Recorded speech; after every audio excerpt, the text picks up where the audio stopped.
Welcome back to the teepee. It's now autumn. This is the second time I've filmed in the teepee. If you haven't seen the earlier videos, go back and check them out. It's my wood burning stove, still in the middle. The only real change I've made in here is I've got a lot more blankets on the bed. It's getting cold now. Got the stereo up. It does look a bit chaotic in here, but you know, you look for something and it's all in crates, you've got to pull stuff out. There's the desk where I'm currently recording Ranger's radio. So in there, my didgeridoo, my Vox amp. Got a bit more in the way of musical instruments about. Everything's crated up. And I'm relying on the wood burning stove a lot more this time. The big thing, you know, about living in a teepee, especially if you look, there's no real doorstep to keep out leaves and stuff. I have had a sweep up this morning, but it's still leaves all over the place, is that any carpet you do put down is going to get covered in crap. Pulled up a little bit of carpet this morning, you can see the difference in colour. It will get covered in crap unless you have like a doorstep, you force everybody to take off their boots and stuff like that.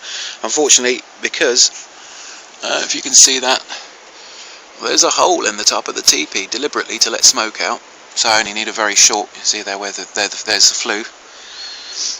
You know, the wood burning stove is a lot more important than a few drops of rain getting in, but over time the floor does get a bit damp, so you can't ask people to take off their socks, because wet feet in wet socks, that'll get you killed. So yeah, not a lot has changed. Portaloo, if you're ever going to live under canvas, get yourself a Portaloo, because I'm telling you, there are some mornings where you don't want to walk out to the toilets, or you don't want to take a spade into the woods. So definitely treat yourself to one of those. This is the table that was in the kitchen. Just press that into service with a PC, and you can just about see the mixing desk, you know, microphones and stuff like that. This is where Ranger's radio happens, people.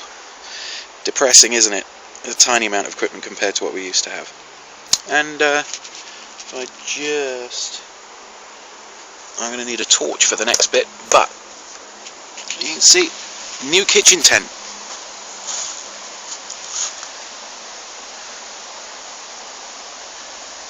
I think actually might even be new cat. So keeping your shit dry is the big thing of winter.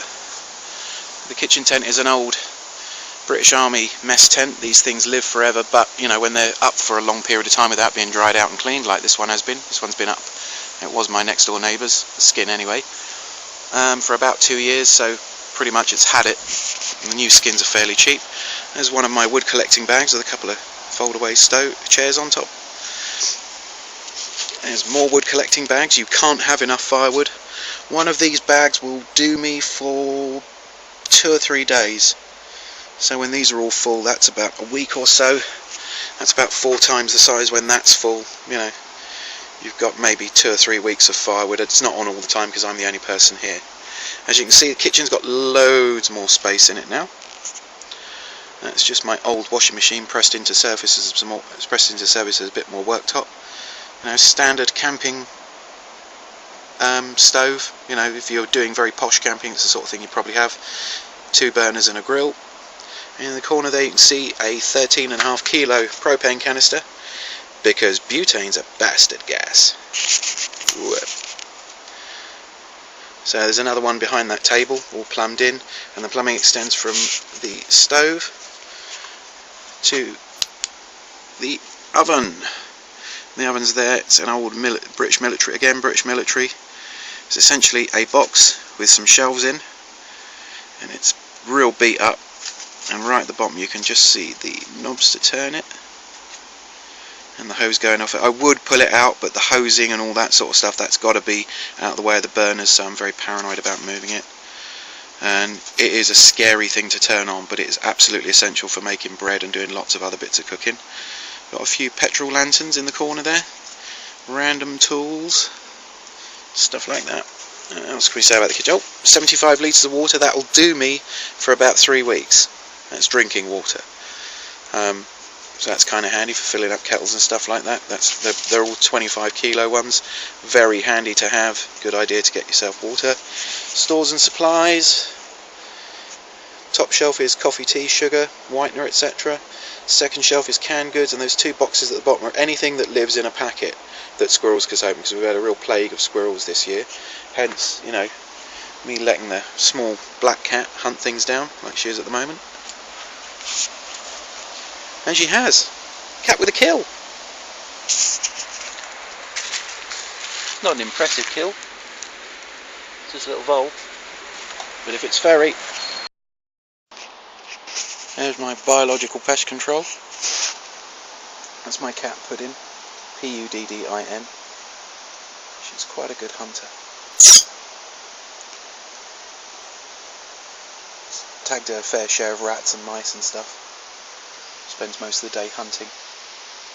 I do feed her before you all write in and get really freaked out in the IRC.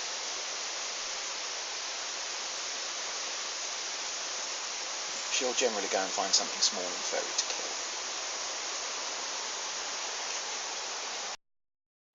kill. One last thing before I go. I got a little wood burning stove left behind by a previous resident, made out of a gas bottle that I was supposedly keeping for storage, but I've pressed it into service. It's massively unstable, it's not a very good design, but it is nice to have a wood burner in here, because as you can see there's a lot more space to sit around and have a cup of coffee with friends. And it's a gas bottle with a flat plate on top, which doesn't actually produce enough heat to boil anything. You can probably slow cook rice, that's about it, with a piece of truck exhaust welding on the top. And the end did stick out a bit, which made it massively inherently unstable. Stuck out another 2 or 3 feet on that. So I hacksawed it off just above the elbow. And beat a piece of metal tubing into the ground to hold it upright, make sure it doesn't wobble over. So it's nice to have an extra wood burning stove. And on kettles, if you're out here, if you're planning on doing it, you want the cheapest, thinnest wall kettle you can have, because gas is money. And it's kind of handy to have gas. I mean, I could do it on the top of the wood burning stove, but you know, that's inconvenient, and it takes about half an hour to boil a kettle on my wood burning stove. That's the camper van being started up outside. So yeah, new kitchen, redeployed kit in the teepee. That's your lot.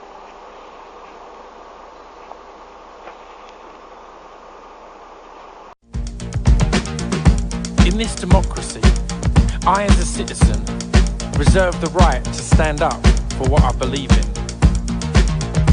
In this democracy, I as a